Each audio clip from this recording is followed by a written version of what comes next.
నమస్తే, నేను విజయారెడ్డి. ఎస్, హైడ్రా తీసుకొచ్చిందే చెరువులు, కుంటలు, నాలాలు ఖచ్చితంగా పరిరక్షించబడాలనే ఉద్దేశంతో తీసుకొచ్చి ఒక ఒక రేంజ్లో ముందుకు పోయినారు. సో ముందు బడాబాబులు గులగొట్టాలని అంటారు కాబట్టి నాగార్జునతో స్టార్ట్ చేసిరు. కాకపోతే ఎందుకు ఈరోజు నత్తనడగా నడుస్తుంది? ఫాతిమా కాలేజీ మీద ఎప్పుడైతే డిమాండ్ వచ్చిందో ఆ తర్వాత నుంచి హైడ్రా ఒక్కొక్క అడుగు ఎంత ఫాస్ట్గా అయితే ముందుకు వెళ్ళిందో ఒక్కొక్క అడుగు వెనుకబడింది. అంటే నాణానికి ఇంకొక వైపు అన్నట్టుగా అసలు హైడ్రాకి చట్టబద్ధత లేదనే విషయం ఈరోజు బాగా తెరపైకి వస్తుంది. అసలు నిజంగా హైడ్రాకి చట్టబద్ధత లేదనే విషయం చాలామంది ప్రశ్నిస్తున్నారు. కానీ అయినా కూడా రంగనాథ్ దూకుడుతో కూల్చుకుంటూ పోతున్నాడు. చాలామంది వ్యతిరేకిస్తున్నారు. ఇప్పుడు ఒక్కొక్కరిగా ముందు ఎవరైతే దాని గురించి చాలా పాజిటివ్గా మాట్లాడారో తర్వాత దాని గురించి లాజిక్స్, దాని తర్వాత లీగాలిటీలు వెతుక్కుంటున్నారు. అసలు హైడ్రా ఉండాలా వద్దా, హైడ్రా లీగలా ఇల్లీగలా? సో మనతో ఉన్నారు అడ్వకేట్ బాలాగారు ఉన్నారు, అడిగి తెలుసుకుందాం. నమస్తే బాలాగారు. ఏందండి, హైడ్రా తెచ్చినప్పుడు మాత్రం అందరూ అసలు సూపర్ అబ్బాయి, ఇది అన్ని జిల్లాలకు కూడా వర్తించాలనేసి ఒక వారం రోజులు హైడ్రాకి ఇంత కమిటీ పెట్టిరు, దానికి ఇంత అవుతుంది, ఇట్లా టీం ఉంది, హైడ్రా నడిపే వ్యక్తికి 2 లక్షల జీతము, అసలు కమిషనర్ రంగనాథ్ సూపర్ హీరో లాగా అన్నారు. రోజు రోజుకు పెరుగుతున్న కొద్దీ దాని మీద విమర్శలు ఎక్కువైపోయినాయి. మధ్యతరగతి పీపుల్ అయితే అసలు మీద కిరోసిన్, పెట్రోల్ పోసుకొని ఆత్మహత్యాయత్నం కూడా చేశారు. ఇంతకీ హైడ్రా చేస్తుంది మంచి పనా కాదా?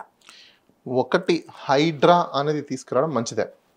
ఎందుకంటే దఫాలుగా చాలా సందర్భాలలో సుప్రీంకోర్టు లేకపోతే చాలా యాక్టులు కూడా ఏం చెప్తున్నాయి, చెరువుల్ని, కాలువల్ని, కుంటల్ని, లేకుల్ని అన్నిటినీ కూడా ప్రకృతికి సంబంధించింది కాపాడండి అని ఎన్విరాన్మెంట్ యాక్ట్ కూడా చెప్తుంది. ఓకే, దాన్ని కాపాడడం కోసం చేసే ఎక్సర్సైజ్ కరెక్టే, మంచిది. కానీ నువ్వు చేసేది లీగల్గా ఉందా లేదా అనేది టెస్ట్ చేసుకోవాలి. ఇప్పుడు హైడ్రాని తీసుకొచ్చారు, హైడ్రాని తీసుకొచ్చిన తర్వాత మీరు దేనికోసం తీసుకొచ్చారు హైడ్రా? అదే కుంటలు, నాలాలు, చెరువులు, గవర్నమెంట్ భూములు అన్ని కూడా పరిరక్షించుకోవాలి, నాలాలని, చెరువుల్ని మళ్ళీ తిరిగి పునరుద్ధరించాలి, జంట నగరాలని కాపాడుకోవాలి. సపోజ్ ఇప్పుడు అవి అయిపోయాయి, ఇల్లీగల్ ఎంక్రోచ్మెంట్స్ జరిగిపోయాయి, అవునా, కబ్జా చేసేసుకున్నారు, దాంట్లో కన్స్ట్రక్షన్స్ జరిగిపోయాయి అనుకోండి. ఇప్పుడు ఇంత జరిగినప్పుడు మీ పవర్ ఏంటి? హైడ్రాకి అంత పవర్ ఉందా? వాటిని ఇమీడియట్గా తీసి పీక్ పడేసేంత పవర్ ఉందా? అదే కదా, ఉందనే కదా చెప్తుంది. ఏ యాక్ట్ ప్రకారం ఈ జీవోని తీసుకొచ్చారు? ఒకసారి జీవోని చదువుదాము. గవర్నమెంట్ ఆఫ్ తెలంగాణ అబ్స్ట్రాక్ట్ అని ఇచ్చున్నారు. Municipal administration urban development department వాళ్ళు establishment of Hyderabad disaster management response of asset protection agency HYDRAA అని ఒక పేరు పెట్టేసి దాంట్లో జీవోస్ని రెఫర్ చేశారు. ఏ యాక్ట్లో ఏ పవర్ కింద వీళ్ళు ఈ జీవోని ఇష్యూ చేశారని ఎక్కడుంది? ఈ జీవోలో ఎక్కడే గానీ ఇది సీఎం బ్రెయిన్ చైల్డ్ నుంచి వచ్చింది కాబట్టి సీఎం కా ఆ రైట్స్ లేవా? బ్రెయిన్ చైల్డ్ కావచ్చు, లేకపోతే సీఎం యొక్క డైరెక్ట్ ఇది కావచ్చు, ఏదైనా కావచ్చు. బ్రెయిన్ చైల్డ్ లో లేకపోతే ఇంకోటి హార్ట్ బ్రెయిన్ లో నుంచి పుట్టుకొచ్చిన ఒక హార్ట్ లో చైల్డ్ లో, బ్రెయిన్ చైల్డ్ లో కాదు. ఏ చైల్డ్ అయినా కూడా అండర్ కాన్స్టిట్యూషన్ లోనే ఉండాలి, లాకి లోబడే ఉండాలి, అండర్ ద లానే ఉండాలి, అబౌ ద లా ఎప్పుడు ఉండకూడదు. దీని యాక్ట్ ఫస్ట్ ఈ జీవోకి ఏ పవర్స్ ని రెఫర్ చేసుకుంటూ, ఏ పవర్స్ కన్ఫర్ చేసుకుంటూ మీరు జీవో ఇష్యూ చేశారు చెప్పండి. అసలు దీంట్లో ఉన్న పవర్స్ ఏంటి? ఈ జీవో ఇష్యూ చేయడానికి పవర్స్ ఏంటి? ఇష్యూ చేసింది ఎవరు? Chief secretary. Under which law, under which act you issued this GO? Now this GO it's related to the municipal corporations and enter Hyderabad కదా. ఈ హైదరాబాద్ జిహెచ్ఎంసీకి సంబంధించిన కార్పొరేషన్ యాక్ట్ని బేస్ చేసుకుని నాకు ఈ సెక్షన్లో ఈ పవర్ని బేస్ చేసుకుని నేను ఇది ఇష్యూ చేశాను, ఈ సెక్షన్ని బేస్ చేసుకుని నేను ఈ కమిటీని క్రియేట్ చేశాను అని చెప్పేసి ఎక్కడ చెప్పండి. సో అలాంటప్పుడు ఇదేంటి? ఇది illegal, non ice before the court virus. అంటే ఒక మంచి పని చేయడానికి ఒక ప్రాజెక్ట్ తీసుకొచ్చినప్పుడు end of the day supreme court కూడా చాలా సందర్భాలలో స్టేట్ గవర్నమెంట్ కి చెప్పింది ఇలాంటివి ఉంటే తొలగించండి, తొలగించండి, removal of the encroachment, illegal encroachment, following due process of law అని అంటది. ఇది కనిపించదా వీళ్ళకి? Following due process of law అంటే తెలియదా? Following due process of law అంటే ఏంటి? ఇంకొక పాయింట్ కూడా ఉంది కదా, వితౌట్ నోటీసు మీరు. అదే అండి, డ్యూ ప్రాసెస్ ఆఫ్ లా అంటే ఏంటి? ఫస్ట్ మీరు వాళ్ళకి ఒక నోటీస్ అనేది ఇష్యూ చేయాలి. వాళ్ళు ఇల్లీగల్ ఎంక్రోచర్సే, అఫ్ కోర్స్ కాదనను. మీరు వాళ్ళు ఇల్లీగల్ ఎంక్రోచర్స్ అని ఎట్లా ఐడెంటిఫై చేశారు? ఏ బేసిస్ మీద ఐడెంటిఫై చేశారు? సర్వే చేసిన టీం ఏంటి, సర్వే ఎలా చేశారు, టోపోగ్రఫికల్ వ్యూస్ ఏంటి, దాని సర్వే బౌండరీస్ ఏంటి, అవన్నీ చేసుకోవాలి. ఒక ఫీల్డ్ ఆపరేషన్స్ చేయాలి. ఫీల్డ్ ఎగ్జిక్యూటివ్ ఆపరేషన్స్ చేసి ఒక డేటాను తయారు చేసి ఈ ఏరియాలో ఇంతంత ఉండాలి, ఇంతంత జరగాలి, ఇంతంత ఎంక్రోచ్మెంట్ అయింది, ఇంత ఎంక్రోచ్మెంట్ అవ్వలేదు, ఇక్కడ రోడ్డు ఉంది, ఇక్కడ నాలా ఉండాలి, ఇక్కడ ఈ ఇండ్లు ఎంక్రోచ్మెంట్ అయింది, దీని డోర్ నెంబర్ ఇది. ఇప్పుడు ఎంక్రోచ్ అయ్యి కన్స్ట్రక్షన్ చేసుకున్నా కూడా పర్మిషన్లు ఇచ్చారా, పర్మిషన్స్ ఇవ్వలేదా, ఎన్ని పర్మిషన్స్ వచ్చున్నాయి, పర్మిషన్స్ ఎవరు ఇచ్చారు, పర్మిషన్స్ లీగల్గా వచ్చిన పర్మిషన్స్ ఉన్నాయా, దాంట్లో ఫ్రాడ్ చేసి వచ్చిన పర్మిషన్స్ ఏమైనా ఉన్నాయా, ఇవన్నీ చెక్ చేసుకోవాలి. చేసుకొని అప్పుడు ఒకవేళ లీగల్ పర్మిషన్స్ ఉన్నాయనుకోండి, అది ఇల్లీగల్ ఎంక్రోచ్మెంట్ అనడానికి లేదు. నువ్వు పర్మిషన్ చేసిన తర్వాత ఇల్లీగల్ ఎంక్రోచ్మెంట్ ఎక్కడి నుంచి వచ్చింది? నువ్వే కదా పర్మిట్ చేసావు. ఇప్పుడు మీ ఇంట్లోకి వచ్చి ఒకతను నేను కూర్చున్నానండి, మీరే డైనింగ్ టేబుల్ మీద బాలారా అని కూర్చోపెట్టి భోజనం పెట్టారు. భోజనం అంతా తినేసిన తర్వాత సారీ బాలా భోజనం నీది కదా, పక్కన వరకు మొత్తం కక్కే అంటే తినక ముందు చెప్పాలి, తిన్నాక కాదు కదా. ఒకవేళ తిన్నాక బయటికి రావాలంటే దానికి ఇంకో పద్ధతి ఉంది, అది ఏ విధంగా బయటకు వచ్చింది అని చెప్పేసి అని. సో అట్లనే దీనికి కూడా ఎంక్రోచ్ చేసేసుకున్న తర్వాత, కన్స్ట్రక్షన్స్ చేరుకున్న తర్వాత, ఆక్యుపేషన్స్ ఉన్న తర్వాత, మీరు అప్రూవల్ ఇచ్చిన తర్వాత, మీరు ఇచ్చిన అప్రూవల్ని డైరెక్ట్గా మీరే వైలేట్ చేయడానికి లేదు. అందరు గుర్తుపెట్టుకోండి. That officer is a functus officio. అతనికి రైట్స్ అక్కడితో సీజ్ అయిపోతాయి. ఇతను ఆ ఆర్డర్ని కాదని అనుకున్నప్పుడు స్టేట్ గవర్నమెంట్కి ఛాలెంజ్ చేసుకొని అప్పుడు ఆ ఆర్డర్ని అడ్వర్స్ ఆర్డర్ పాస్ చేసేటప్పుడు ఖచ్చితంగా అదర్ సైడ్ కూడా నోటీస్ ఇవ్వాలి. అదర్ సైడ్ వితౌట్ అడ్వర్స్గా చేశారనుకోండి ఆర్బిటర్గా, అది నిలబడదు.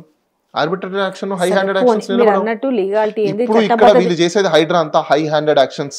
It cannot stand before the law. High handed actions ఎవరు చేసినా వాళ్ళ మీద ఖచ్చితంగా మీరు కోర్టు ముందర నిలబెట్టచ్చు. వాళ్ళ మీద మీరు ఒకవేళ వీళ్ళు ఇల్లీగల్గా ఇలాంటివి ఏదైనా చేస్తే, లా ప్రకారంగా చేయకుండా ఉంటే క్రిమినల్ ప్రాసిక్యూషన్స్ కూడా చేయొచ్చు. అది ఎవరైనా సరే, అంటే ఇంక్లూడింగ్ ఎవరైనా మీన్స్ అంటే ఇందులో ఇద్దరు ఇన్వాల్వ్ ఉన్నారు, సీఎం, ప్రిన్సిపల్ సెక్రటరీ అండ్ ఎందుకంటే వాళ్ళ మీద కూడా వాళ్ళు లాని హైడ్రా కమిషనర్ రంగనాథ్ లాని ఫాలో అవ్వకపోతే అది ఎవరైనా సరే.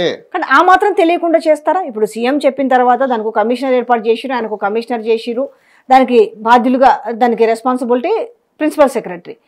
వీళ్ళు ఇవేమీ ఆలోచించకుండా ఈ లీగాలిటీ ఏంటి, ఆ లీగల్ ప్రొసీడ్ కాకుండానే ఇవన్నీ చేస్తారనుకుంటున్నారా? అన్ని అందరికి తెలియాలని రూల్ ఏం లేదు కదా. ఇప్పుడు బ్యూరోక్రాట్స్ అందరికి అన్ని తెలియాలని రూల్ ఏం లేదు. వాళ్ళకు లీగల్ అడ్వైజర్స్ ఉంటారు, వాళ్ళకు అడిషనల్ జనరల్, అడ్వకేట్ జనరల్ ఉంటారు. ప్రతిదీ అడ్వకేట్ జనరల్ దగ్గరికి వెళ్తుందని ఎందుకు అనుకుంటున్నారు మీరు? ఆయనకు కోర్టు వరకే సరిపోయింది, కానీ వీళ్ళు తీసుకున్న డెసిషన్స్ ఆయనకేం తెలుస్తుంది? ఆయనకి ఎప్పుడు తెలుస్తుంది? ఎవరైనా కోర్టులో కేసు వేసి ఇది ఇల్లీగల్, నాన్ ఎస్టీ బిఫోర్ దలా, అసలు దీనికి ఇది వైరస్ ఉంది అని చెప్పేసి అని ఎవరిని ఛాలెంజ్ చేస్తే, ఒకటి చిన్నది, ఇప్పుడు సపోజ్ చాలా మందికి తెలియకపోవచ్చు, మీరు అన్నట్టుగా లా చదువుకున్న వాళ్ళకి, కరెక్ట్ వేలో ఉన్న వాళ్ళకి అది అర్థమవుతుంది అనుకుందాం. ఈ రోజు భయంతో ఉన్న వాళ్ళు, ఇప్పుడు రేపు మీ విల్లాను కూలుస్తాము, రేపోతే మీ ఇన్నంతస్తుల బిల్డింగ్ని కూలుస్తాము అన్న వాళ్ళు, వీళ్ళు డైరెక్ట్గా ఇప్పుడు కమిషనర్ ఆల్రెడీ కొన్ని కూల్ చేసిరు. ఓకే, హైడ్రా అంటే ఇప్పుడు కమిషనర్ రంగనాథ్ అందరికి గుర్తొస్తున్న విషయం. రంగనాథ్ ఇంటి దగ్గర కూడా అందుకే ఆయనకు బాగా థ్రెట్ ఉందని చెప్పి భారీ బందోబస్తు కూడా పెట్టారు. అయితే రంగనాథ్ మీద కేసు పెట్టొచ్చా? ఆ పాసిబిలిటీస్ ఉంటాయి. That's a different story. ఇప్పుడు ఒకటి కేసులు అనేది ఎవరి మీద పెడతారు, ఎవరి మీద పెట్టారు అనేది డిపెండ్స్ అపాన్ ద డాక్యుమెంట్ అండి. డాక్యుమెంట్ లో చూసుకొని అసలు ఏం చేశారు, ఏం చేయలేదు, లా ప్రకారం ఉందా లేదా, లా ప్రకారం ఫాలో అయ్యారా లేదా. వాళ్ళకి లా ప్రకారంగా ఫాలో అయితే డెఫినెట్గా వాళ్ళకి ఇమ్యూనిటీ ఉంది. లా ప్రకారంగా ఫాలో అవ్వకపోతే ఇమ్యూనిటీ ఎవరికి ఉండదు. ఎవరైనా కూడా చట్టం ముందర అందరూ సమానమే. Article 14 equality before law, everyone is same, you can't escape. మీరు ఒకవేళ డ్యూటీస్ డిశ్చార్జ్ చేస్తున్నా అండర్ ద లానే ఉండాలి తప్ప నాట్ అబౌవ్ ద లా ఉండకూడదు. మీకు హై హ్యాండెడ్, అందుకే ఇక్కడ కోర్టులలో కొన్ని పరిభాషలు ఉంటాయి, లాంగ్వేజెస్ ఆఫ్ కోర్ట్ అని అంటారు. High handed actions, inactions, extraordinary actions అని ఎందుకంటారంటే, మీరు ఎక్స్ట్రాడినరీ హై హ్యాండెడ్ యాక్షన్స్ చేసుకున్నప్పుడు కోర్టు మీకు ఖచ్చితంగా మిమ్మల్ని మొటికాయలు వేస్తుంది. ఎందుకు వేస్తుంది? బాబు నువ్వు అంత పవర్ని నీకు ఉన్న నచ్చినట్టు నువ్వు చేయడానికి లేదు, కోర్టు నీకు స్టాప్ చేస్తుంది, దీనికి కొంత చట్టం ఉంది, దాన్ని నువ్వు ఫాలో అవ్వకపోతే మాత్రం ఖచ్చితంగా నీ కోర్టు ముటికాయలు వేస్తుంది అని చెప్పేసి అని చాలా సందర్భాలలో కోర్టు ముటికాయలు వేసింది చాలా మంది ఆఫీసర్లకి, మంచి మంచి ఆఫీసర్లకే. అందులో ఐఏఎస్ కానివ్వండి, ఐపీఎస్ కానివ్వండి, చీఫ్ మినిస్టర్ కానివ్వండి. మీకు ఇంకో విషయం తెలుసో లేదో, ఆంధ్రాలో ఫ్లడ్స్ వచ్చాయి. నేనే చీఫ్ మినిస్టర్కి, గవర్నర్కి, deputy chief minister Pavan Kalyan మీద, హోమ్ మినిస్టర్ మీద వాళ్ళని బర్తరఫ్ చేయండి, రిమూవ్ ఫ్రమ్ ఆఫీస్ చేయండి అని చెప్పేసి నేనే కంప్లైంట్ ఇచ్చాను. ఎందుకు? రీజన్ ఎందుకో తెలుసా? Negligence of duties. Negligence of duties గురించి వాళ్ళని రిమూవ్ చేయమని చెప్పేసి కంప్లైంట్ ఇచ్చాను. అంటే డ్యూటీ నెగ్లిజెన్స్ ఉండడం వల్ల, ప్రిపరెంటర్స్ లేకపోవడం వల్ల. ప్రిపరెంటర్స్ ఎందుకు లేదు? ప్రిపరేషన్ ముందే. వరదలు వస్తాయని అందరికీ తెలుసు, ప్రతి సంవత్సరం వానలు వస్తాయని అందరికీ తెలుసు. దానికి సంబంధించిన ప్రిన్సిపల్ సెక్రటరీస్ ఉన్నారు, కమిషనర్లు ఉన్నారు, ఇంతమంది ఉన్నారు. మెట్రాలజీ డిపార్ట్మెంట్ వాళ్ళు మీకు ఎప్పుడో ఇంటిమేషన్ ఇచ్చారు, రెవెన్యూ సెక్రటరీ కూడా మీకు అడ్మిట్ అవుతున్నాడు, అవును మాకు ముందే వచ్చింది కానీ మేము అనుకోలేదు ఇంత జరుగుతుందని చెప్పేసి అని. What is called that? Negligence. నేను పట్టించుకోలేదు, నేను మర్చిపోయాను, నేను అనుకోలేదు, నేను అనుకోకుండా ఇలా జరిగిపోయింది అంటే దట్స్ కాల్డ్ నెగ్లిజెన్సీ. మినిస్టర్కే ఇమ్యూన్ లేదు, మినిస్టర్నే బర్తరఫ్ చేయమని చెప్పాం. అయితే ఇక్కడ ఒక పాయింట్ ఉంది. ఈ రోజు ఏవైతే ఉన్నాయో చెరువుల్ని, అంటే ఒక్కొక్క చెరువు పెడితే సపోజ్ కొన్ని చెరువులు 60 ఎకరాలు ఉన్నాయి, కొన్ని చెరువులు 70 ఉన్నాయి, కొన్ని చెరువులు 25. అయితే ఈ రోజు ఉండాల్సిన ఒక సాచ్యురేషన్ లో ఒక 25 ఎకరాల చెరువు అంతా మాయమై ఒక 5 ఎకరాలు మాత్రం మిగిలింది. ఎవరు కబ్జా చేసిన రిమైనింగ్ 20 ఎకరాలు అంటే పెద్ద పెద్ద అవి మొత్తం ఆ చెరువును పూడ్చి ఈ రోజు పెద్ద పెద్ద కన్స్ట్రక్షన్స్ లేపారు. ఇప్పుడు వాటిపైన చర్య తీసుకుంటామని చెప్తున్నారు. చర్య తీసుకునే రైట్స్ వీళ్ళకి లేవా? ఇప్పుడు ఆ చెరువును మళ్ళీ పునరుద్ధరింప చెయ్యాలి అనే దాంట్లో చేయొచ్చు. దానికి చెరువు పునరుద్ధరించాలని అనుకున్నప్పుడు వాళ్ళు డ్యూ ప్రాసెస్ ఆఫ్ లాని ఫాలో అవ్వాలి. దానికి హైడ్రాని అక్కర్లేదండి. మున్సిపల్ జిహెచ్ఎంసీ యాక్ట్ ప్రకారం వాళ్ళే చేయొచ్చు. హైడ్రా ఎందుకు దానికి సపరేట్గా? మున్సిపల్ కమిషనర్ ఏం చేస్తున్నారు? మున్సిపల్ కమిషనర్ ఏం వాటర్ బాడీస్ హైదరాబాద్ లో ఉన్న వాటర్ బాడీస్ ఏం చేస్తున్నాయి? వాళ్ళు కూడా తీసుకోవచ్చు. వాళ్ళ ఇప్పుడు ఈవెన్ హైడ్రా అయినా అండర్ ద యాక్టే వీళ్ళు అక్కడే చేస్తారు, నోటీస్ ఇవ్వాలి. అండర్ ద యాక్టే నోటీస్ ఇవ్వాలి, కానీ బియాండ్ ద యాక్ట్ నోటీస్ ఇవ్వడానికి లేదు. వాళ్ళకి పవర్ ఉన్నది దేంట్లో ఉంది? ఏం పవర్ ఉంది? ఎందుకు మున్సిపల్ కమిషనర్ని పెట్టారు చెప్పండి? గ్రేటర్ హైదరాబాద్ మున్సిపల్ కమిషనర్ ఎందుకు దీనికి యాక్ట్ అవుతున్నారు చెప్పండి? నేను కొత్త కమిషనర్ని పెట్టచ్చుగా, దీనికి ఒక కొత్త డిపార్ట్మెంట్ పెట్టచ్చుగా, హైడ్రా డిపార్ట్మెంట్ అని చెప్పేసి. అని ఎందుకు మున్సిపాలిటీ వాళ్ళని పెట్టారు? దానికి ఒక కొత్త చట్టం మేము మానవత్వం కోణంలో కూడా ఆలోచిస్తామని రంగనాథ్ గారు చెప్పడం జరిగింది. కాకపోతే ఈ హస్మత్పేట్ చెరువు అని ఉంటుంది, అది బోయిన్ చెరువు ఏదో ఉంది. అక్కడ ఆల్మోస్ట్ ఒక 300 కుటుంబాలు ఏమో ఉంటే 150 మందికో 125 మందికో నోటీసులు ఇచ్చారు. వెళ్ళి అక్కడ ఉన్న టెంపుల్ కూడా టూ పోచమ్మ తల్లి అనేసి గుడి ఇచ్చారు. ఎప్పటి నుంచో ఉన్నారు. మరి చాలా పేద కుటుంబం, 40 గజాల్లో ఇల్లు, రేకులు అవి. కాకపోతే అప్పుడున్న విజయారెడ్డి గారు మీకు విషయం చెప్తాను చూడండి. 30 సంవత్సరాలు దాటిపోయిన తర్వాత గవర్నమెంట్ ప్రాపర్టీ అయినా గవర్నమెంట్ క్లెయిమ్ చేయడానికి లేదు. తెలుసా విషయం? గవర్నమెంట్ ప్రాపర్టీ అయినా గవర్నమెంట్ క్లెయిమ్ చేయడానికి లేదు. 30 సంవత్సరాలు దాటిపోతే you have to go civil court. మీరు సివిల్ కోర్ట్కి వెళ్ళి అయ్యా ఇది నా ప్రాపర్టీ అని ఎవరో కబ్జా చేశారు ఇల్లీగల్ గా, డిక్లేర్ చేయండి నా ప్రాపర్టీ గవర్నమెంట్ ప్రాపర్టీ అని చెప్పేసి నోటీస్. వాళ్ళు ఏమున్నా 30 years లోపలే ఉండాలండి. దానికోసమే ప్రొటెక్షన్. మీరు ఉండే దేనికి నాకు తెలీదు, నాకు ఇప్పుడే తెలిసి వచ్చింది చెప్పడానికి ఆఫీసర్ లేదు. నేను అదే అంటున్నా, ఆఫీసర్ మాకు ఇప్పుడే తెలిసిందని చెప్పడానికి లేదు. నెల జీతం తీసుకుంటున్న ఆఫీసర్లు, దానికి సంబంధించిన ఆఫీసర్లు ఎందుకు ఉద్యోగం చేయలేదు? జీతాలు ఏ విధంగా ఇచ్చారు? వాళ్ళ మీద యాక్షన్స్ ఎందుకు తీసుకోలేదు ఇప్పుడు దాకా? వాళ్ళని ఎందుకు సస్పెండ్ చేయలేదు? వాళ్ళని ఎందుకు రిమూవల్ చేయలేదు? సపోజ్ ఇప్పుడు మీరు అన్నారు ఒక చెరువు అన్నారు, ఒక XYZ అని చెరువు అన్నారు, వాటర్ బాడీ కమిటీ ఉంది కదా, మన అందులో ఉద్యోగస్తులు ఉన్నారు కదా, వాళ్ళ పని ఏంటి? What is their duty? ఇప్పుడు జిహెచ్ఎంసీ ఆఫీసర్లు ఉంటారు, ఎస్టేట్ ఆఫీసర్లు ఉంటారు, లేకపోతే వార్డుకి సంబంధించిన ఆఫీసర్లు ఉంటారు, ఇన్స్పెక్టర్లు ఉంటారు, శానిటేషన్, వీళ్ళందరూ ఉంటారు కదా. వాళ్ళ పని ఏంటి? రోజు నాలాలు క్లీన్ చేసే వాళ్ళైతే నాలాలు క్లీన్ చేసే పని, దాన్ని సూపర్విజన్ చేసేవాడితే సూపర్విజన్ చేసేవాడి పని, దాని మీద ఇన్స్పెక్టర్ ఉంటే ఇన్స్పెక్టర్ పని, అబ్జర్వేషన్ చేసే సూపర్వైజర్ ఉంటే సూపరింటెండెంట్ ఉంటే సూపరింటెండెంట్ పని. వాళ్ళ పని ఇదే కదా. మీ పని మీకు జీతం ఇచ్చే దానికోసమే కదా. అంతే కాదని చెప్పేసి అని పొద్దున 10 గంటలకు వచ్చేసి మధ్యాహ్నం 1 గంటకంతా అన్నం తినేసి 4 గంటలకంతా ఇంటికి వెళ్ళిపోమని కాదు కదా. గవర్నమెంట్ జాబ్ అంటే అర్థం ఏంటి? It is a dedication towards of the state, it is a dedication towards of the nation, it is a service. ఆ సర్వీస్కి గాను మీకు రెమ్యునరేషన్ ఇస్తుంది, దట్స్ కాల్డ్ సాలరీ. మీరు అపాయింట్మెంట్ అయ్యేటప్పుడు ఫుల్ టైం డ్యూటీ అది, it's not part time duty. Government job అంటే ఎందుకు 60 years వరకు పెట్టారు మీకు? It's a full time job అని ఎందుకు అన్నారు? 24/7 యూ హ్యావ్ టు బీ అటెన్షన్లో ఉండాలి. కొంతమంది అంటుంటారు పబ్లిక్ వెళ్తే నీకోసం మేము కూర్చోన్నామని. ఎస్, నువ్వు పబ్లిక్ కోసమే కూర్చోన్నావు, నువ్వు పబ్లిక్ కోసమే కూర్చోన్నావు అక్కడ. కొంతమంది ఆఫీసర్లు అంటుంటారు నువ్వు వస్తే నేను చెప్పాలని. ఎస్, నువ్వు చెప్పాలి, నీ పని అదే, వస్తే చెప్పాలి. అందరికి బెస్ట్ ఎగ్జాంపుల్ ఏంటో చెప్పను నేను. జత్వానీ కేసు అని చెప్పేసి అని ఆంధ్రప్రదేశ్లో కొంచెం ఇష్యూ అవుతుంది ఇప్పుడు. అసలు దాంట్లో నిజం ఎంతనో అబద్ధం ఎంతనో ఎవరికి తెలియదు వాస్తవంగా, కానీ ఆఫీసర్ల మీద అయితే వాళ్ళు యాక్షన్ తీసుకుంటున్నారుగా. అసలు నిజం అబద్ధం సెకండరీ. ఒక అమ్మాయి అయితే వచ్చి అలిగేషన్స్ అయితే చేసింది కదా, కంప్లైంట్ అయితే చేసింది కదా. ఏ ఆఫీసర్ అయినా చట్టానికి లోబడే ఉండాల్సిందే.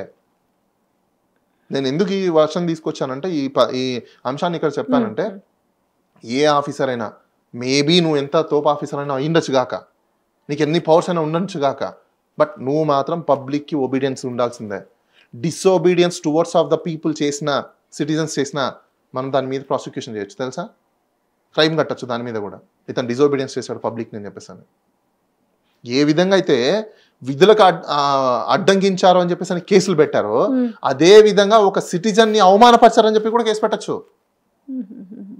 ఒక సిటిజన్ అవమానపరిచి కూడా కేసు పెట్టచ్చు. ఇప్పుడు ఓవైసీ విషయంకి వచ్చేసరికి ఆయన కూడా దాదాపు 70% చెరువుని ఆయన సకలం చెరువు మీద ఉంటుంది దాని పేరు, ఆయన చేసేసి ఫాతిమా కాలేజీ కట్టారు. ఈ రోజు ప్రజలందరూ కూడా ఏం మాట్లాడుతున్నారంటే ఇక్కడ దుర్గం చెరువు దగ్గర ఉన్న మీ అన్న ఇల్లు ఒకటి ఉంది, దాంతో పాటుగా ఎక్స్ బ్యూరోక్రాట్స్ వాళ్ళందరూ కూడా హౌసెస్ ఉన్నాయి. ఇది చూస్తుంటే కళ్ళ ముందు ఫాతిమా కాలేజీ కనిపిస్తుంది. వాళ్ళకి ఏం చెప్పిండు రంగనాథన్ అంటే అది అకాడమిక్ ఇయర్ వరకు వాళ్ళకి టైం ఇచ్చినామన్నారు. మరి ఇందులో ఒకరికి టైం ఇచ్చుడు ఒకరికి టైం ఇవ్వకపోడు, అసలు ఈ విధానాలు ఎట్లా చూడొచ్చు? కోర్టుకి వెళ్ళొచ్చు అదే అంటున్నా. అందుకోసమే ఆర్టికల్ 14 ఇస్ వైలేషన్ ఇక్కడ అని చెప్తాను నేను. ఎందుకంటే నీ ఇష్టానుసారం నువ్వు టైం ఇచ్చుకోవడానికి నీకు పవర్ ఎవరు ఇచ్చారు? Who give a power to you? There must be some act, there must be some rules, there must be some regulations, there must be some procedure. Who give a power? You mean to say you have a power? It's not that. You are just an officer. You are executive authority. You have to act according to the law, not on own words and not on your own behavior. అలా చేయడానికి okay. ఇప్పుడు కూలగొట్టనేవి చూసుకుందాం. అక్కడ ఒకటి ఓరో sports village అనేసి ఒకటి ఉంది, దాని తర్వాత ఇక్కడ ఇప్పుడు ఎన్ కన్వెన్షన్ ఉంది. ఇప్పుడు నిజంగానే వీళ్ళు కోర్టుపై డిఫర్మేషన్స్ వేశారు, అన్నీ కరెక్ట్గా చూసుకొని వేస్తే వాళ్ళకు ఇప్పుడు జరిగిన నష్టపరిహారం ఏమైనా వచ్చే అవకాశం ఉందా? ఏం జరుగుతుంది అసలు? మీకు ఇంకో విషయం చెప్తాను. ఎవరైతే ఇల్లు కూలిపోయినాయో పాపం చాలా మంది బాధపడుతున్నారు, వాళ్ళకు కూడా ఇది ఒక ఊరట. మీరు అందరూ గుర్తుపెట్టుకోండి, ప్రభుత్వానికి ఒకవేళ మీరు ఇల్లీగల్ గా ఆక్యుపై చేసుకొని కన్స్ట్రక్షన్ చేసుకుంటే దాని వరకు మాత్రమే వాళ్ళకి రైట్ ఉంది తప్ప మీ ఇంట్లో సామాన్లు, మీ ఇంట్లో ఉన్న వస్తువులు, లేకపోతే మీ షాప్లో ఉన్న వస్తువులు అవి ఏవి డ్యామేజ్ అయినా మీరు కోర్టు ద్వారా ప్రభుత్వం మీద మీరు కంపెన్సేషన్ తీసుకోవచ్చు, వాళ్ళ మీద డ్యామేజ్ సూట్ అయ్యొచ్చు. ఎందుకంటే వాళ్ళకి రైట్ లేదు. ఇప్పుడు ఇండైరెక్ట్ లైబిలిటీస్ అంటారు దీన్ని. నువ్వు చేసే ఒక పని వల్ల ఇంకోటి డ్యామేజ్ అయిందనుకోండి, అది గవర్నమెంట్ పే చేయాలి. నువ్వు వాళ్ళకి టైం ఇచ్చి ఉండాల్సిందే. సహజ న్యాయ సూత్రాలు అని అంటారు, principles of natural justice you have to maintain. లాకి బియాండ్ అది, కాన్స్టిట్యూషన్కి బియాండ్ అది. It's a high respect jurisprudence ఒక ప్రిన్సిపల్ అది. అయితే ముందేమో ఏవైతున్నాయో అన్ని ఎవరివైనా కూడా మేము తగ్గేదే లేదు, కూల్చుడు ఖాయం అని చెప్పారు. బట్ ఇప్పుడు కొంచెం వెనక్కి తగ్గింది. యూటర్న్ అంటామో బ్యాక్ అంటామో తెలియదు. ఇప్పుడు ఏం చెప్తున్నారంటే అండర్ కన్స్ట్రక్షన్లో ఉన్నాయి మాత్రమే కూలగొడతామని చెప్తారు. ముందు ఒక మాట, ఇప్పుడు ఒక మాట. ఏం జరుగుంటది వీళ్ళలో వచ్చిన మార్పు? అది దాని మీద ఛాలెంజ్ చేయాలండి ఎవరైనా ఒక కోర్టులో. ఇప్పుడు ఆఫీసర్ని కోర్టు ముందు తీసుకొచ్చి ఎందుకు నువ్వు యాక్షన్ తీసుకున్నావు అని చెప్పిన ఎక్స్ప్లెనేషన్ అడగాలి. Call for explanation. అంటే ఇప్పుడు ప్రజల్లో నుంచి వ్యతిరేకత వస్తుంది కాబట్టి వీళ్ళు వెనక్కి తీసుకున్నారా, లేకపోతే ఇప్పుడు వీళ్ళకి ఒక సవాలుగా నిలిచింది ఫాతిమా కాలేజీ? ఒకటి మేడం, ఇక్కడ నేను అందుకే అంటున్నా. ఇప్పుడు నేను ఏమంటున్నానంటే ఇప్పుడు మా దగ్గరికి ఒకవేళ ఎవరైనా బాధితులు వచ్చినా కూడా డెఫినెట్ గా మేము ఛాలెంజ్ చేసి ఉండేవాళ్ళం. ఆ జీవోని ఛాలెంజ్ చేసి ఉండేవాళ్ళము, వాళ్ళ ప్రొసీజర్స్ ని ఛాలెంజ్ చేసి ఉండేవాళ్ళము, వారంటోస్ ని కూడా ఛాలెంజ్ చేసి ఉండేవాళ్ళము. ఎందుకంటే దాంట్లో లీగాలిటీస్ ఎంతవరకు, వీళ్ళకి ఎంత పవర్స్ కన్ఫర్ట్ చేశారని కూడా important. Contrary to the supreme court judgments, contrary to the law ఉండకూడదు. Your act must be under the law అనే ఉండాలి. అంతేగాని ఇష్టానుసారం నేను వెళ్ళిపోతాను చేస్తానంటే ఎలా? Your convention should be as per the rule. నువ్వు ఏ కన్వెన్షన్ చేస్తున్నావో అది రూల్ ప్రకారం ఉండాలి. నాకు పవర్ ఉంది కదా అని చెప్పేసి ఇప్పుడు సీఎం అయ్యాను లేకపోతే మినిస్టర్ అని చెప్పేసి ఇష్టానుసారం చేసుకొని పోవడానికి లేదు కదా. నేను అదే కదా మీకు చెప్తున్నాను. ఆంధ్రాలో నేనే కంప్లైంట్ ఇచ్చాను గవర్నర్కి, ఫస్ట్ డిప్యూటీ చీఫ్ మినిస్టర్ని రిమూవ్ చేయండి అని చెప్పేసి. ఎగ్జిక్యూటివ్ వాళ్ళని రిమూవ్ చేయండి, వాళ్ళ నెగ్లిజెన్స్ వల్ల ఈరోజు ఇంత డ్యామేజ్ జరిగిందని చెప్పేసి. అదే వాళ్ళు నెగ్లిజెన్స్ లేకపోయింటే ఇంత డ్యామేజ్ జరిగినది కాదుగా. మరి వాళ్ళకే ఇమ్యూన్ లేనప్పుడు మిగతా బ్యూరోక్రాట్స్కి ఎలా ఉంటుంది?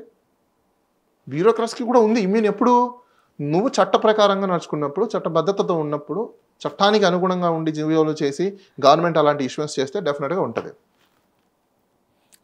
ఎటు టర్న్ అంటే ఆల్రెడీ గెట్ బ్యాక్ అన్నట్టుగా అయిపోయింది. ఇప్పుడు యూ టర్న్ తీసుకుంది అంటే మెల్లగా సైలెంట్ అయిపోతుందా? ప్రెజర్స్ వల్ల సైలెంటా, లేకపోతే కోర్టుకు జనాలు ఎక్కువ పోవడం వల్ల సైలెంట్ అవుతున్నారా?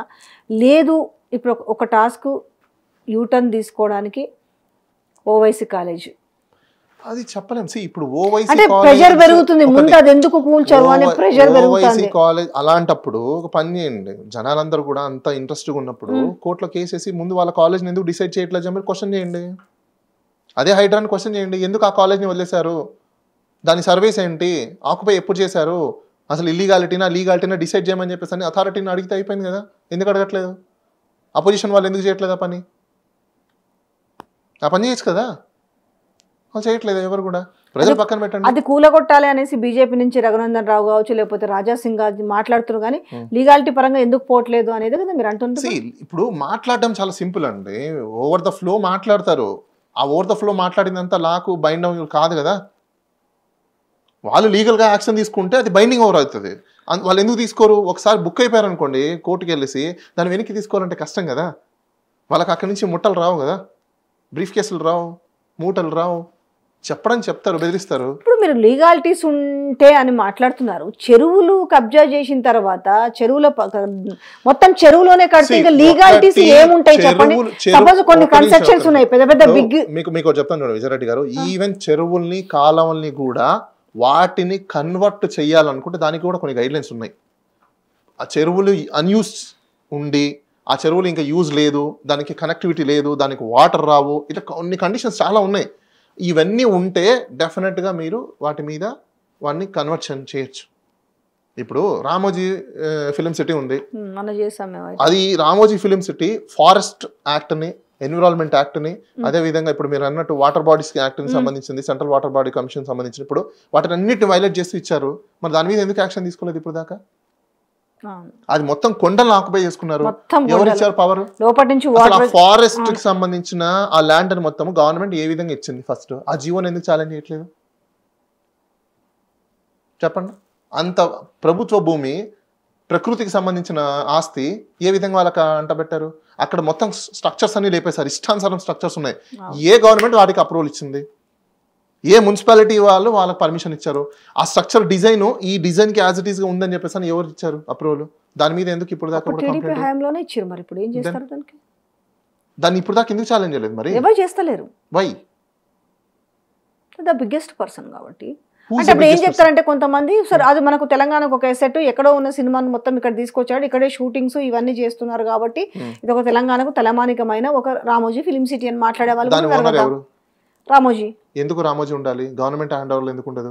అలా చేయాలనుకున్నప్పుడు గవర్నమెంట్ పబ్లిక్ రామోజీ కొంత కొనుక్కున్నాడు కదా అనేసి నేను అదే అంటున్నాను మేడం. ఇప్పుడు అంత ఆస్తి, వేల కోట్ల రూపాయల ఆస్తిని ఎందుకు ఒక వ్యక్తికి ఇచ్చారు? ప్రజల సొమ్ము, వందల మంది సొమ్ము, అది అట్లా కొనుక్కోవడానికి లేదా? అంటే అప్పుడు కొనుక్కున్నారు, అమ్మినారు, వాళ్ళు కూడా పోయి చూసుకొస్తే. కాకపోతే అందులో వైలేషన్ నేను చెప్తాను. సరే మీరు ఇవన్నీ యాక్ట్ పక్కన పెట్టారు కదా, వైఎస్ గారి పీరియడ్ లో అందులో ప్లాట్లు ఇచ్చాడు. దాదాపుగా ఓవరాల్గా ఒక 400-500 మెంబర్స్కి ఫ్లాట్స్ ఇచ్చాడు, 60 గజాలవి. అది వైఎస్ గారు ఉన్నప్పుడు వరకే ఉంది. అది వీళ్ళు పోయి అక్కడ ఉన్నప్పుడు బేస్మెంట్లు కొంచెం లేపుకున్నారు. ఎప్పుడైతే వైఎస్ మరణం తర్వాత ఇమ్మీడియట్లీ నేను మన వైపు న్యూస్ చేసుకోవచ్చు, పెద్ద పెద్ద గోడలు వేసేసి మొత్తం అవి వేసేసినారు, కంచేసేసినారు. దాని గురించి వాళ్ళు ఏళ్ళ తరబడి పోరాటం చేస్తున్నారు, గేట్లు పెట్టి రాణిస్తలేరు. వాళ్ళ ఆ కాగితాలు పట్టుకొని మాత్రమే ఉన్నారు. వాళ్ళని పట్టుకురండి, వాళ్ళని తీసుకురండి, న్యాయం మీరు చేయండి, మనం చేద్దాం న్యాయం. వాళ్ళకి తీసుకురండి అట్లాంటి వాళ్ళని. కానీ వాళ్ళు రానివ్వట్లేదు కదా. ఆ రామోజీకి వ్యతిరేకంగా వస్తాయండి, ఎందుకు రావు? రామోజీ ఏమైనా పంచి దిగొచ్చాడా ఏంటి? ఎవరైనా చట్టం ముందర కింద దిగాల్సిందే.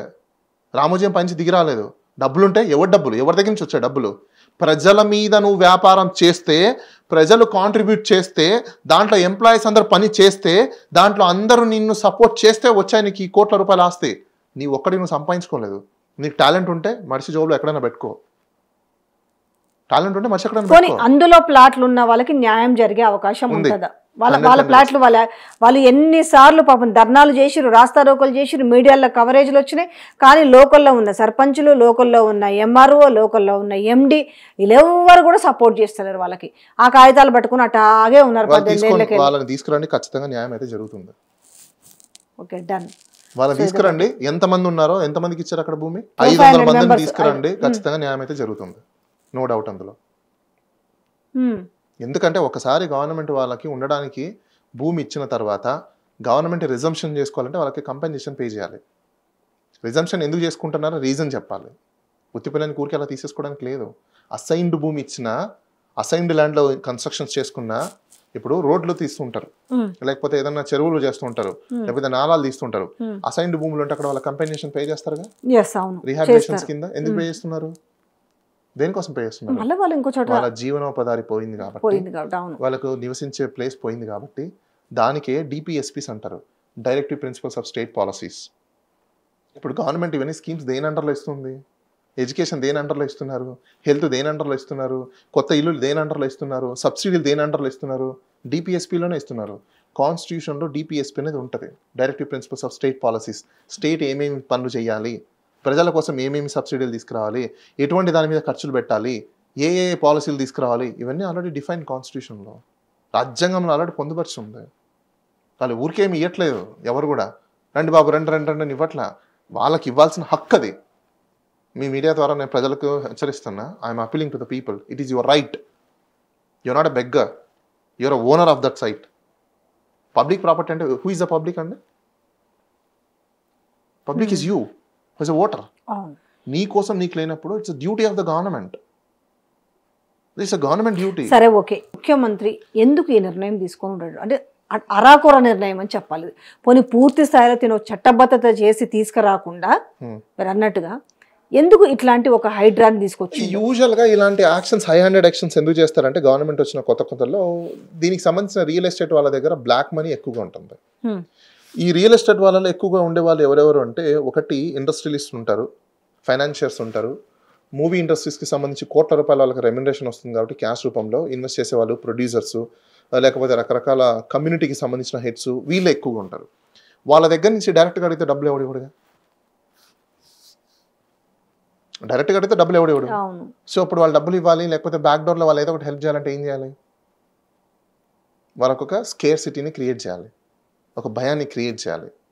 అమ్మో ఏదో జరిగిపోతుందని అనుకున్నట్టు ఒకటి ఇన్స్టెంట్ని క్రియేట్ చేస్తే అప్పుడు వాళ్ళ దగ్గరకు వచ్చి, అయ్యా బాబు నువ్వు చల్లబడు, నువ్వు కూల్గా అవ్వు, నువ్వు నెమ్మదవ్వు అని చెప్పేసి అని వాళ్ళకి కావాల్సిన సమర్పణమి అన్నీ చేసుకుంటే అప్పుడు వాళ్ళు కూల్ అవుతూ వస్తారు.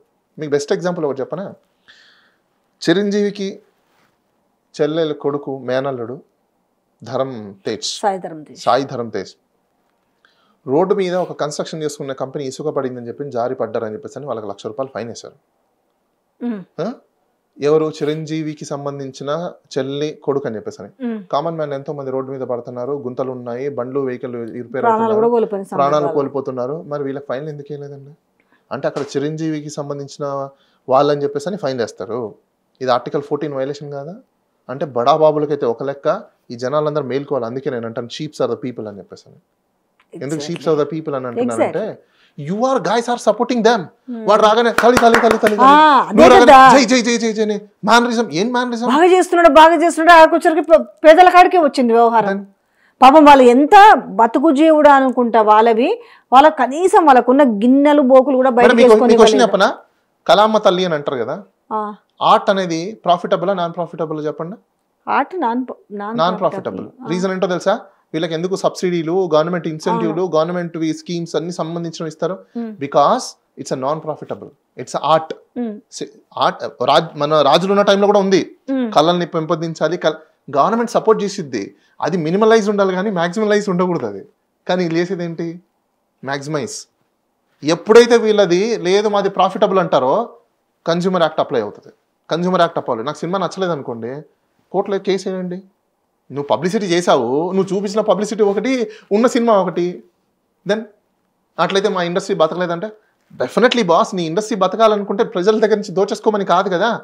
నీకు ₹1,000 కోట్ల అంత పెద్ద బిల్డింగ్లే నీకెందుకు? రెమ్యూనరేషన్స్ నీకు పెట్టింది దేనికోసం అంటే నువ్వు కలమ్మ తల్లి మీదనే బతుకుతున్నావు, నీ జీవనోపాధి ఉండాలి కాబట్టి నీకు అది ఒక సపోర్ట్. అంతేగాని ₹1,000 కోట్ల దోచుకొని పెట్టేసుకుని ఆస్తులు చేసుకోవడం కోసం కాదు. ఆర్ట్ అంటే it is a support from the government. అంతేగాని ₹1,000 కోట్ల నేను సంపాదించుకుంటా, నేను సూపర్ స్టార్, నేను మెగాస్టార్, నేను రెబల్ స్టార్. ఇప్పుడు ఇంకా వీళ్ళు అనుకున్నదంతా అయిపోయింది కాబట్టి హైడ్రాని కొంచెం మెల్లగా సైలెంట్ చేసుకుంటూ పోతారా? ఎవరైతే చప్పట్లు కొట్టినారో వాళ్ళ నుంచి భిన్నాభిప్రాయాలు వస్తున్న నేపథ్యంలో ఇప్పుడు కోర్టులో ఎక్కువగా కేసెస్ ఫైల్ అవుతున్నాయి కాబట్టి వాళ్ళు కూడా ఏం చెప్తారంటే, భయ్యా కోర్టులో ఎక్కువ కేసులు ఫైల్ అయ్యాయి, దీనికి లీగాలిటీ లేదంటున్నారు, కోర్టు స్టే ఉంది కాబట్టి మేము ఆగిపోయామంటారు. సో వాళ్ళకి కావాల్సింది అయితే వాళ్ళకి వచ్చేస్తుంది. కానీ మధ్యలో పాపం సామాన్యులు బలైపోయారు కదా. ఎందుకు బలైపోయారండి? అంటే మామూలుగా వాళ్ళకి విజయారెడ్డి గారు నేను చెప్తున్నా, మీరు వెళ్ళి వాళ్ళకి చెప్పండి, వాళ్ళవి ఏవైతే డ్యామేజ్ అయ్యాయో ప్రతి ఒక్కరు కూడా కోర్టుకి వెళ్ళి క్లెయిమ్ చేస్తే వాళ్ళకి కంపెన్సేషన్ వచ్చింది. అందరికి కోర్టుకు వెళ్ళాలి, కోర్టుకు అందుకోసమే వెళ్ళాలి, మీలాంటి కోర్టు ఖర్చుల కోసం social పెట్టుకునే డబ్బు బడాబాబులు పెట్టుకుంటారు ఎంతైనా. ఏమంటున్నాను అందుకోసమే మీలాంటి జర్నలిస్టులు, మీలాంటి సోషల్ ఇంజనీర్స్ ఉన్న వాళ్ళందరినీ ప్రొక్యూర్ చేసి తీసుకొని వచ్చి వాళ్ళకి న్యాయం చేయండి. సరే, చివరికి ఒక ప్రశ్న. ఈ రోజు ఏవేవైతే పెద్ద పెద్ద బ్రాండ్ కన్స్ట్రక్షన్ కంపెనీస్ ఉన్నాయి కదా, చాలా మంది ఇప్పటికి కూడా ఇంకా భయంలో ఉన్నారు. అవును, అంటే రాజు తలుచుకుంటే దెబ్బలకు తక్కువ కొదవలేదంటారు కదా, ఆ టైప్ లో తలుచుకుంటే వాళ్ళు కూలగొట్టగలరు, ఆపగలరు. ఈ నేపథ్యంలో 22 ఫ్లోర్లు, 4 బ్లాకులు, 2 బ్లాకులు లేపేస్తామనేసి అవుతుంది, మేము ఎవరిని కూడా ఉపేక్షించామంటున్నారు. ఇప్పుడు వాళ్ళకు రెరా అప్రూవ్డ్, హెచ్ఎండిఏ అప్రూవ్డ్ అన్ని వచ్చి ఉంటాయి కదా, వాళ్ళు ఇప్పుడు మీలాంటి వాళ్ళని సంప్రదిస్తే వాళ్ళని మీరు సేవ్ చేస్తారా? అంటే వాళ్ళకి లీగాలిటీ ఉంటే. డెఫినెట్లీ లీగాలిటీ ఉంటే సేవ్ చేస్తాం. లీగాలిటీ ఉంటే ఖచ్చితంగా. రెరా ఎప్పుడో తెలుసా మీకు? ఇప్పుడు చెరువులో కట్టుకున్న వాళ్ళకి లీగాలిటీ ఉంటుందా? పోనీ మీరు చెప్పండి. ఇప్పుడు సపోజ్ ఏదో వాసవి కన్స్ట్రక్షన్ అని ఉంది, అది చెరువులో కట్టారు, దాన్ని కూల్చాలి అనేసి కొంతమంది ఒక సెక్షన్ మీడియా అంతా దాని మీద ఇగో చెరువు అంతా కబ్జా అయిపోయింది, 25 ఎకరాల చెరువు, ఈ రోజు 5 ఎకరాల చెరువు అయిపోయింది, సో దీన్ని ఇప్పుడు కూల్చాల్సిందే అంటున్నారు.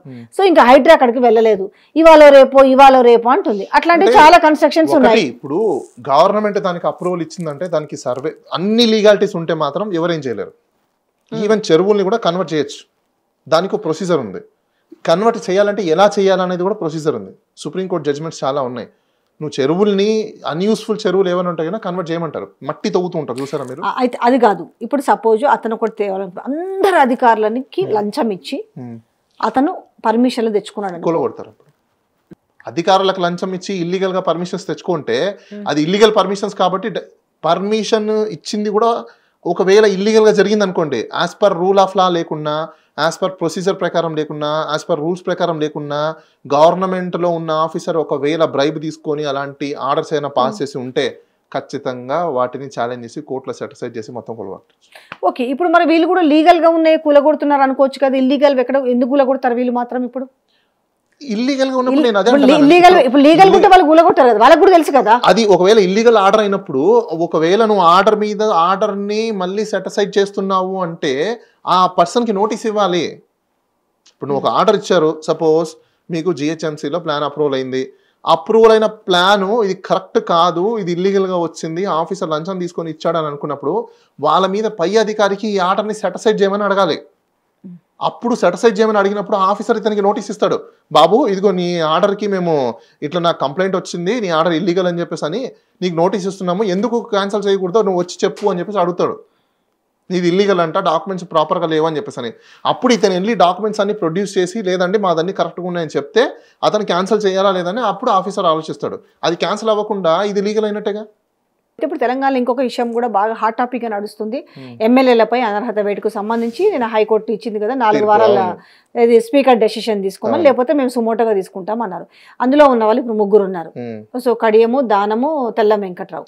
సో ఇందులో చూస్తుంటే దానంది అయితే బాగా బట్టబయలైపోయింది, ఏముండబోతుంది అంటే ఆల్రెడీ మళ్ళీ ఇంక మేము సుమోటోగా తీసుకుని విచారణ చేస్తామని వాళ్ళు చెప్పడం అంటే ఏముంటుంది? సుమోటోగా తీసుకుని విచారణ ఎప్పుడు చేయదు కోర్టు. ఇలాంటి సందర్భాలలో అది జ్యూరిస్డిక్షన్ లేని అంశం కాబట్టి, అది స్పీకర్ కి సంబంధించిన అంశం కాబట్టి స్పీకర్ కి సజెస్ట్ చేస్తుంది, డైరెక్ట్ చేస్తుంది, మీరు రూల్ ఆఫ్ లాని పాటించేసి ఇన్ని రోజుల లోపల మీరు డెసిషన్ తీసుకోండి అని చెప్పేసి.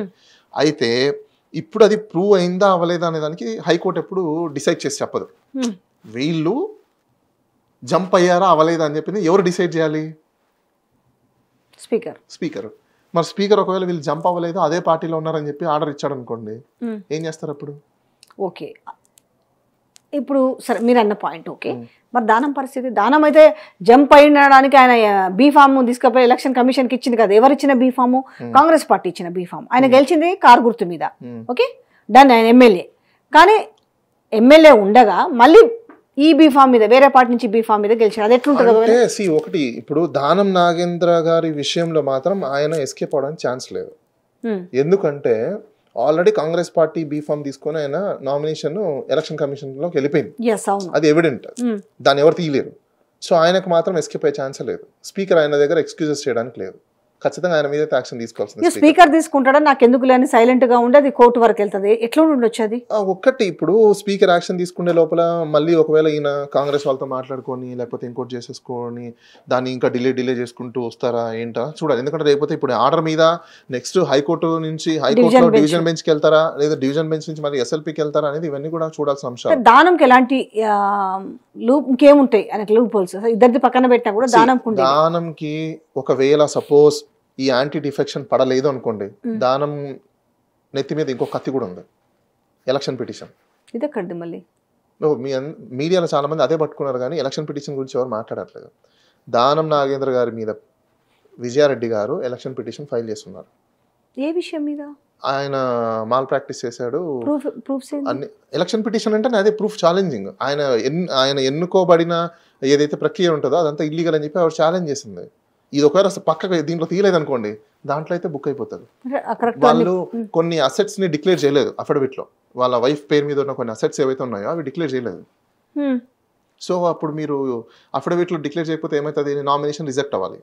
నామినేషన్ రిజెక్ట్ అవ్వలేదుగా, ఆర్ఓ యాక్సెప్ట్ చేశాడుగా. ఆర్ఓ యాక్సెప్ట్ చేసిన నామినేషన్ ని ఎక్కడ ఛాలెంజ్ చేయాలి? కోర్టులో ఈపీ ఫైల్ చేయాలి. ఈపీ ఫైల్ చేశారు.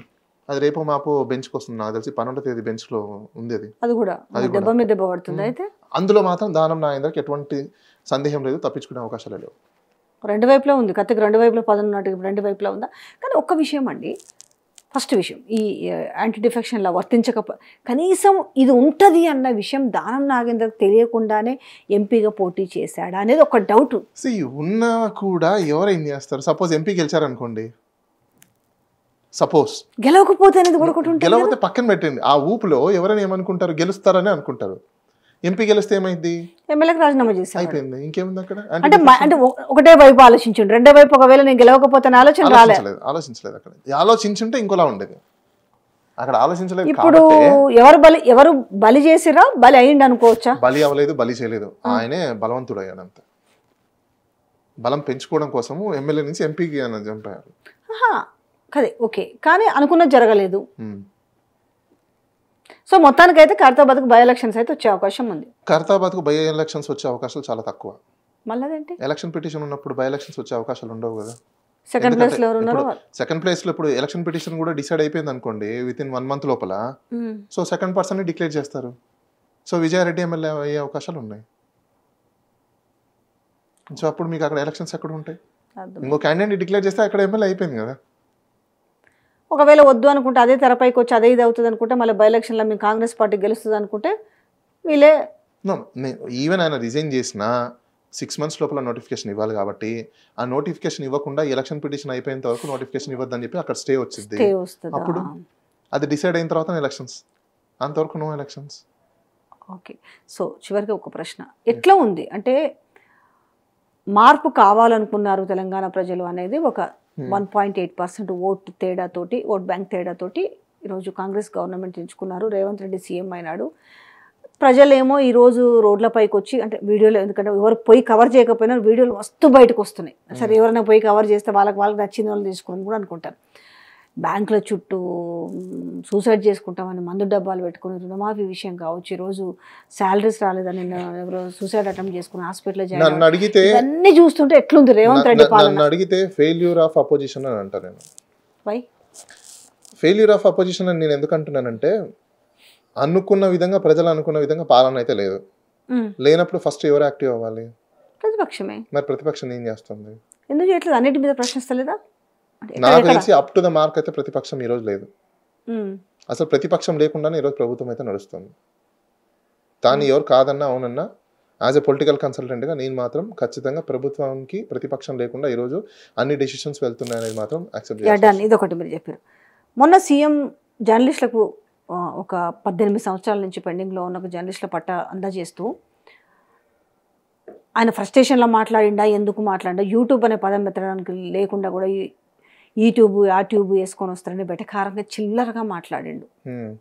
అంటే ఆయనకు లైఫ్ కూడా ఆ ట్యూబ్లే కదా, ఆయనకు ఒక టీం ఉంది, సోషల్ మీడియా టీం ఉంది. ఆయన అసలు ఈరోజు సీఎం అయ్యాడు అంటేనే ఆ యూట్యూబ్ ల పుణ్యమా అని చెప్పే కదా. మల్లన్న ఎవరు? మల్లన్న కూడా యూట్యూబరే కదా. ఇట్లా ఎంతమంది యూట్యూబర్లు ఆయనకు సపోర్ట్ చేస్తే అంటే అట్లా అవమానించవచ్చు అంటే యూట్యూబర్ అంటే జర్నలిస్టే కావాలా? ప్రజల సమస్యలు వెలికి తీయాలంటే జర్నలిస్టే కావాలి, ఇంకెవరికి రైట్స్ లేవా? ఎందుకు లేవు? రాజ్యాంగంలో కల్పించిన ఆర్టికల్ 51A అందరు చదవండి.